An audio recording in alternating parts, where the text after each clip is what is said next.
ഒരു 10-20 കൊല്ലം മുമ്പ് സിറാജുൽ ഹുദ തുടങ്ങിയ കാലത്ത് ഞാൻ അവിടെ ഒരു ചെറിയ വീട്ടിൽ ഇങ്ങനെ ഇരിക്കുമ്പോ, അന്ന് ബിൽഡിങ്ങുകളായിട്ടില്ല, പള്ളിയായിട്ടില്ല, ഒന്നും ആയിട്ടില്ല, ഒരു ചെറിയ വീടുണ്ട്. ആ വീട്ടിലിങ്ങനെ ഇരിക്കുമ്പോ ഒരു സാധു മനുഷ്യൻ വന്നിട്ട് എന്നോട് പറഞ്ഞു, എന്റെ ചെറുപ്പക്കാരെ, നിങ്ങൾ ചിന്തിക്കാനാണ് ഞാനിത് പറയുന്നത്.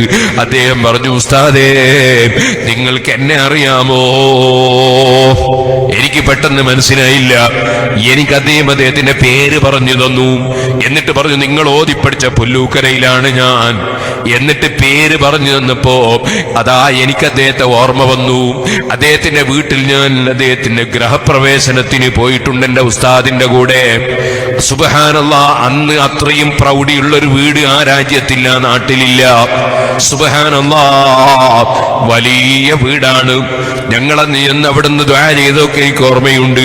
അദ്ദേഹത്തിന്റെ കാറിൽ ഒരു ദിവസം ഞാൻ ബഹുമാനപ്പെട്ട ഉസ്താദിന്റെ വീട്ടിലേക്ക് പോയതും എനിക്ക് ഓർമ്മയുണ്ട്.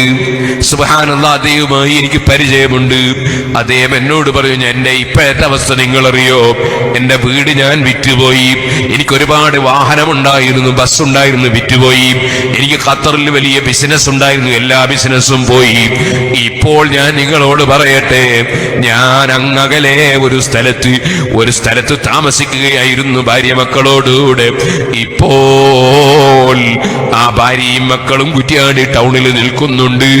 എന്റെ വീട്ടിലുള്ള അതാ കട്ടിലും, ചെറിയ കട്ടിലും, അതുപോലെ തുടങ്ങിയിട്ടുള്ള വസ്തുക്കളും പായയും പുതപ്പുമൊക്കെ അതാ ഒരു വണ്ടിയിലുണ്ട്. തൽക്കാലം അതൊന്നെനിക്ക് ഇറക്കി വെക്കാൻ നിങ്ങളൊരു സ്ഥലം സൗകര്യം ചെയ്യുമോ? ഞാനിത് കേട്ടപ്പോൾ അന്താളിച്ചു പോയി. ഞാനിങ്ങനെ ചോദിച്ചു, എന്താണ് ഇങ്ങനെ സംഭവിക്കാൻ കാരണം? സുബ്ഹാനല്ലാഹ്, പലതിനും പല നിമിത്തമുണ്ടാകുമല്ലോ. സുബ്ഹാനല്ലാഹ്, ഞാൻ അദ്ദേഹത്തിന് തൽക്കാലം ഒരു സൗകര്യം ചെയ്ത് കൊടുത്തിട്ട് അദ്ദേഹത്തിന്റെ കുടുംബത്തിൽ ആരുണ്ടെന്ന് അന്വേഷിച്ചു. ഉമ്മയുണ്ടെന്നറിഞ്ഞു. ഞാൻ ഉമ്മയുടെ സമീപത്തൊരാളെ പറഞ്ഞയച്ചു. എന്താണ്? സുബ്ഹാനല്ലാഹ്, നല്ല പ്രൗഢിയുള്ള വീട്ടില് താമസിക്കുമ്പോ ഉമ്മാനോട് എന്തോ അതബ് കേട് പറഞ്ഞുപോയി.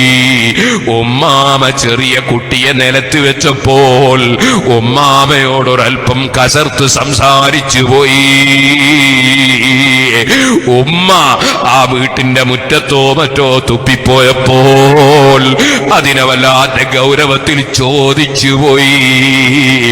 ഇങ്ങനെ ഒരു സംഭവം നടന്നുവെന്ന് ഞാൻ അദ്ദേഹത്തിൽ നിന്ന് മനസ്സിലാക്കിയപ്പോ ഞാൻ എന്റെ ഒരു സ്നേഹിതനെ ഉമ്മാന്റെ സമീപത്തേക്ക് പറഞ്ഞേച്ചിട്ട് ഉമ്മാനോട് പൊരുത്തപ്പെട്ടു കൊടുക്കാൻ ആവശ്യപ്പെട്ടു. എന്റെ ചെറുപ്പക്കാരെ, ഉമ്മ ബാപ്പയുടെ പൊരുത്തം അതൊരു വലിയ കാര്യമാണ് കേട്ടോ, വലിയ സംഗതിയാണ് കേട്ടോ. നമ്മൾ എത്ര വലിയ ഡോക്ടറായാലും, എഞ്ചിനീയർ ആയാലും, പണ്ഡിതനായാലും, എത്ര വലിയ പണക്കാരനായാലും, എത്ര വലിയ അധികാരിയായാലും ഉമ്മ ബാപ്പമാരെ വല്ലാതെ പരിഗണിക്കണം കേട്ടോ. അവരെ പൊരുത്തം വേണം കേട്ടോ. അത് ദുനിയാവിലേക്കും ആഖിറത്തിലേക്കും വലിയ സമ്പാദ്യമാണ്.